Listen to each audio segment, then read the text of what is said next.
AP ఎన్నికలే కాకుండా దేశవ్యాప్తంగా జరిగినటువంటి సార్వత్రిక ఎన్నికల విషయంలో రకరకాల ఊహాగానాలు, రకరకాల అపోహలు లేదా రకరకాల భావజాలాలతో ఈరోజు పరిస్థితి చూస్తే ప్రత్యేకంగా ఆంధ్రప్రదేశ్లో ప్రధానంగా ఒక విచిత్రమైన పరిస్థితి ఏంటంటే జ్యోతిష్కులు కూడా పంచుకున్నారు. ఈ పార్టీ ఆ పార్టీ, సర్వే సంస్థలు పంచుకున్నారు. ఈ పార్టీ ఆ పార్టీ, అనలిస్టులు ప్యానలిస్టులు కూడా పంచుకున్నారు. ఈ పార్టీ ఆ పార్టీ, మీడియా కూడా ఈ పార్టీ ఆ పార్టీ అనేటువంటి స్టాండ్ తీసేసి ఇక ప్రజలు ఏ స్టాండ్ తీసుకున్నారనే దాని మీద స్పష్టంగా మాట్లాడడానికి నాకున్న నిర్దిష్టమైన సమాచారం, అంటే నేను ఒక వ్యక్తిని చాలా స్పష్టంగా ఫాలో అవుతున్నాను. ఆయన ఇప్పటి వరకు ఏది నాకు చెప్పినా ఇప్పటిదాకా ఏది ఫెయిల్ అవ్వలేదు. నేను ఆయన్ని కౌంటర్ చేస్తాను, ఆయన నాకు చెప్పిన విషయాలు నేను ఆయన తర్జన భర్జన చేస్తాను. ఈ అంశంలో 2014 నుంచి చెప్తున్నటువంటి అంశాలు ఇప్పటి వరకు పొల్లుపోలేదు. సంఖ్యతో సహా నేను మోడీ గారి యొక్క ప్రస్థానం నుంచి చెప్తూ వస్తున్నా. 2014లో మోడీ గారు ప్రత్యేకంగా సొంతంగా ప్రభుత్వాన్ని ఏర్పాటు చేస్తారని చెప్పాను. 272 మ్యాజిక్ ఫిగర్ సునాయాసంగా దాటుతారని చెప్పాను. అలాగనే దాటారు. అలాగనే 2019లో మోడీ గారు 300 ఖచ్చితంగా దాటుతారన్నాను. 300 దాటారు. ఇప్పుడు మోడీ గారు మోడీ 3 అనేది ఈ ఎన్డీఏ కూటమి అనేది కాసేపు పక్కన పెడితే, ఎన్డీఏ భాగస్వామ్య పక్షం అనేది కాసేపు పక్కన పెడితే, మోడీ గారు సొంతంగా పార్టీని నిర్మించుకోబోతున్నారు. ఎక్కడ? మనకు ఢిల్లీలో, కేంద్రంలో భారతీయ జనతా పార్టీ సొంతంగా తన కాళ్ళ మీద నిలబడుతుంది. ఇందులో ఏం అనుమానం లేదు. కాబట్టి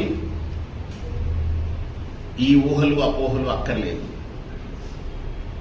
అలాగని ఇప్పుడు కొన్ని ఛానల్స్ ఉన్నాయి, అన్ని ఏకంగా ఎక్కడ పడితే అక్కడ ఉన్న సీట్లన్నీ తీసుకెళ్లి బీజేపీ ఖాతాలో వేసేసి ఎంత కొద్దిగా ఎగ్జాజరేట్ చేసి కూడా చెప్తున్నట్టుగా అనిపిస్తుంది. కానీ వాస్తవం ఏంటంటే సొంతంగా మోడీ గారు ఎవరి మీద ఆధారపడక్కర్లేకుండా పార్టీని, గవర్నమెంట్ని ఏర్పాటు చేసుకోగలిగే, స్వశక్తితో నిలబడగలిగేటువంటి అంశం ఖచ్చితంగా మనందరికీ కనబడుతుంది.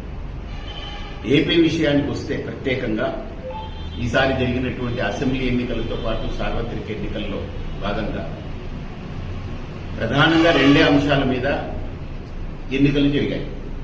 ఒకటి జగన్ కావాలి అనే వర్గం, 2 జగన్ పోవాలి అనే వర్గం. ఇంతే తప్ప ఇంకెవరు కనపడలేదు ఓటర్లకి.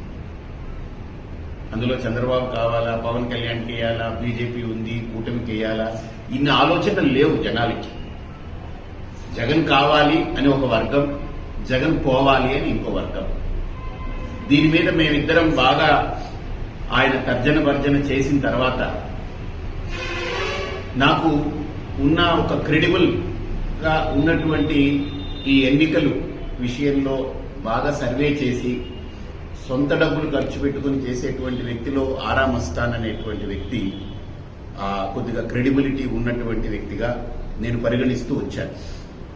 కానీ ఆరా మస్తాన్ గారి విషయంలో కూడా మొన్న ఆయన ప్రెస్ మీట్ పెట్టినప్పుడు ఆయన చాలా ఒత్తిళ్లకు లోనయ్యి, చాలా టెన్షన్కి గురయ్యి, ఆయన మాట తీరు కానీ ఆయన చెప్పినటువంటి విధానం చూస్తే ఏదో ఒత్తిడికి గురై చెప్పినట్టుగా అనిపిస్తుంది. ఆయన 94, 104 ఇలా వస్తాయి, ఇంకొంత రావచ్చు, అక్కడ ఇలా రావచ్చు అని చెప్పుకొచ్చారు. కానీ వాస్తవంగా ఈ జరిగిన ఓట్ల శాతం చూస్తే ఇదేమి 95, 94లో వచ్చి ఆగే పరిస్థితి కనపడట్లేదు.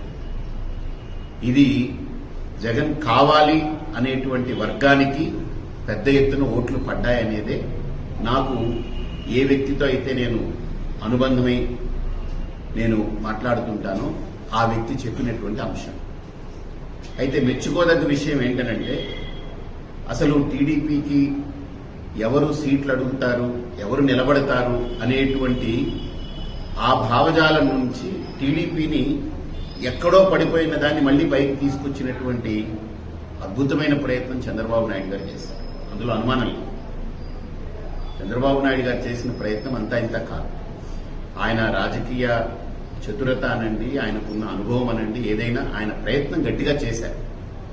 కానీ ఈసారి జరిగిన ఎన్నికలు మీరు స్పష్టంగా చూస్తే జగన్ పోవాలి అనే ఒక వర్గం, జగన్ కావాలి అనే వర్గం, ఓన్లీ దాని మీదనే జరిగింది ఎన్నికలు. సో కాబట్టి ఈ నేపథ్యంలో నాకున్న సమాచారం మేరకు స్పష్టంగా 1, 2, 3 అంటే 123 స్థానాల్లో జగన్ స్పష్టంగా గెలుస్తారు. అంతేకాకుండా నాకు ఆయన చెప్పిందైతే నాకు ఊహకి అందట్లేదు. ఆయన ఏమంటారంటే గతం కంటే కూడా ఇంకొక 6-7 స్థానాల్లో అంటే 159 స్థానాల్లో జగన్కి అవకాశాలు ఉన్నాయనేటువంటిది ఆయన చెప్పుకొచ్చారు. కానీ నేనైతే ఆయన దగ్గర నుంచి విన్న తర్వాత కొన్ని నిర్దేశించి ఇది స్పష్టత అని నేను తెచ్చుకున్న దాంట్లో చూస్తే 123 స్థానాలు వచ్చాయి. హిందూపురంలో కూడా ప్రత్యేకంగా ఈసారి ఒక పరిణామాన్ని చవి చూస్తారనేటువంటిది అనిపిస్తుంది ఆయన అంచనా మేరకు. అంటే ఈసారి జరిగినటువంటి ఓటింగ్ శాతం చూస్తే 1,00,000 ఓట్లు రూరల్లో పడింది, 93,000 ఓట్లు చిల్లర టౌన్లో పడింది. టౌన్లో కూడా ఓట్ల శాతం పెరిగింది.